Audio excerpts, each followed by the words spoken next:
पहले ये वीडियो देखिए। अरे यार गलत। हेलो जया जी, मुझे ये जानना था कि पीरियड्स में आज भी कई घरों में ये कहा जाता है कि अचार मत छुओ, मंदिर मत जाओ, पूजा मत करो, और ये हर धर्म में होता है कि कोई कहेगा नमाज मत पढ़ो, कोई कुछ और कहेगा। आप इस पर क्या विचार रखती हैं और आप खुद क्या फॉलो करती हैं या प्रैक्टिस करती हैं? ये मैंने आपके ही सेशन में इसका आंसर दिया था ललन टॉप का। देखिए, कुछ चीज़ें जब बनाई गई उनके पीछे कुछ कारण होते थे। अब मैं आपको बताऊं, टच करने को कि बच्चे ना जल्दी से मानते नहीं हैं। तो आप अभी भी अगर नोटिस करें, साइंटिफिकली प्रूवन ज़्यादा खटाई आपको पीरियड्स के समय नहीं खानी चाहिए। It's not good for you. बच्चे मानते नहीं थे तो उनको बोल दिया टच नहीं करना, खराब हो जाएगा। जैसे झूठ मत बोलो, नाक लंबी हो जाएगी। नाक लंबी होती है क्या? पर बच्चे मानते नहीं थे तो उनको किसी चीज़ से डराया जाता था। कोई खराब नहीं होता, आप टच करके देख लीजिए खराब होता है क्या। तो फिर ये बात क्यों बोली जाती थी? तो बाद में आपको कारण पता चलता है कि उस वक्त आपको अचार खाने मना किया जाता है, बहुत ज़्यादा स्वीट खाने मना किया जाता है। दैट्स ट्रू, किया जाता है कि आपके लिए वो खराब है। डेयरी आपको खाने के लिए मना किया जाता है। तो इस तरीके के बहाने बना दिए गए। दूसरा, जब आपको बाहर निकलने के लिए कहा जाता है, पहले व्यवस्थाएं वैसी नहीं थी। आज सब कुछ है, चाहे आप पैड्स ले लीजिए, आप और भी कई तरीके की अच्छी चीज़ें, सब आप नॉर्मली वर्क कर सकते हो। पहले कुछ भी नहीं था। तो पहले क्या करें? तो आपको घर के अंदर ही बंद रहना पड़ता था। आप जिस तरह के कपड़े इस्तेमाल करते थे, तो ऐसे रीजंस थे नहीं करने के। बीच वाले आके काम खराब करते हैं। कितना शुरुआत जिसने की उसने एक अच्छे रीजन से की, बीच वाला आके काम बिगाड़ देता है। उसने बिगाड़ दिया ये बोल के अछूत है, ये है, वो है। भाई 9 महीने एक लड़की जब बच्चा पैदा कर रही होती है वो पीरियड से नहीं होती है। और कहा भी जाता है ना कि बच्चे को खून से सींचा है। 9 महीने उसको पीरियड्स नहीं आ रहे, उस खून का इस्तेमाल तो हो रहा है ना बच्चे को सींचने में। अगर आपको लग रहा है वो खून इम्प्योर है, आप में से जितने हम सब बैठे सब इम्प्योर है। उसी खून से सबको सींचा गया है, इसलिए वो 9 महीने नहीं हुई। बाकी जो लास्ट में बचता है वो नेक्स्ट 40 दिन में निकल जाता है। तो इम्प्योर तो हो ही नहीं सकता। द्रौपदी जी के लिए वो उस वक्त रजस्वला अवस्था में थी जब भगवान आए।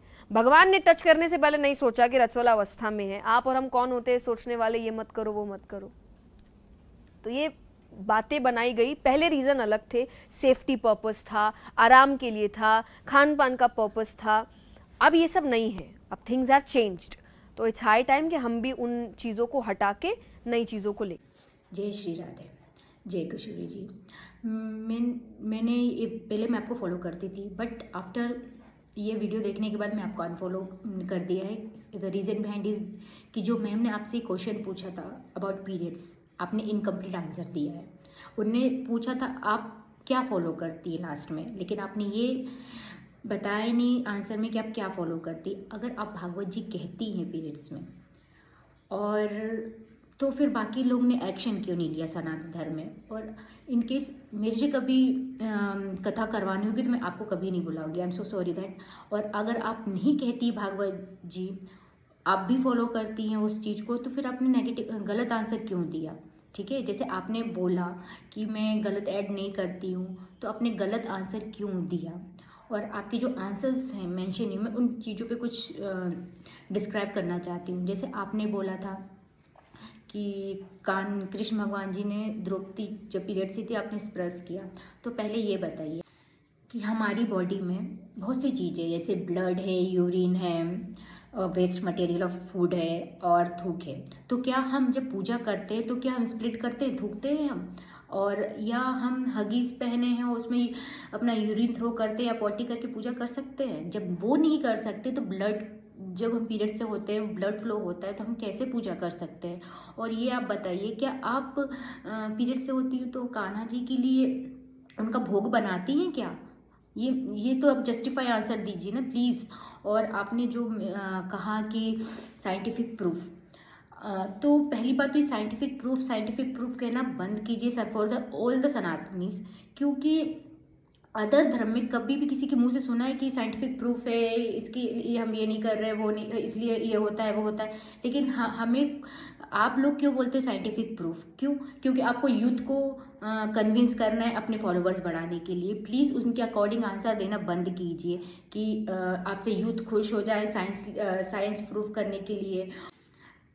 तो मैं ये कहना चाहती हूँ एक और बात कि आपने जय जी आपने कभी ऋषि पंचमी का व्रत नहीं रखा है क्या? आपको ऋषि पंचमी के व्रत के बारे में, कथा के बारे में नहीं पता है? अगर आपको नहीं पता है 7 ऋषियों के बारे में तो प्लीज़ मैंने लिंक शेयर करी है, प्लीज़ आप उस पर जाइए। और बाकी सब गर्ल्स जो हैं जिनको बारे में इसका आइडिया नहीं है, प्लीज़ उस वीडियो को ज़रूर देखिए कि उसमें पूरा चीज़ दी है हमें।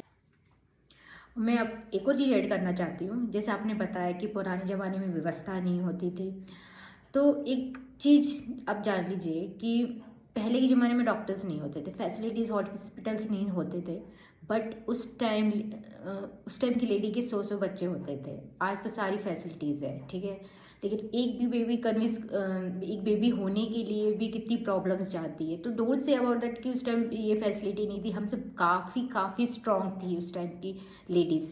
तो प्लीज़, मैं भी देखो आज इस जनरेशन की लड़की हूँ, तो उन लड़कियों से मुझे सवाल है कि आप 25 दिन महीने में घर की पूजा नहीं करती, लेकिन आपको वो 5 दिन पूजा क्यों नहीं करना है उसका आंसर ज़रूर जानना है।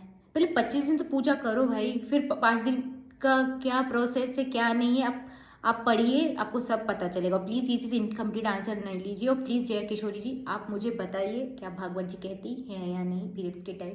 जय श्री राधे।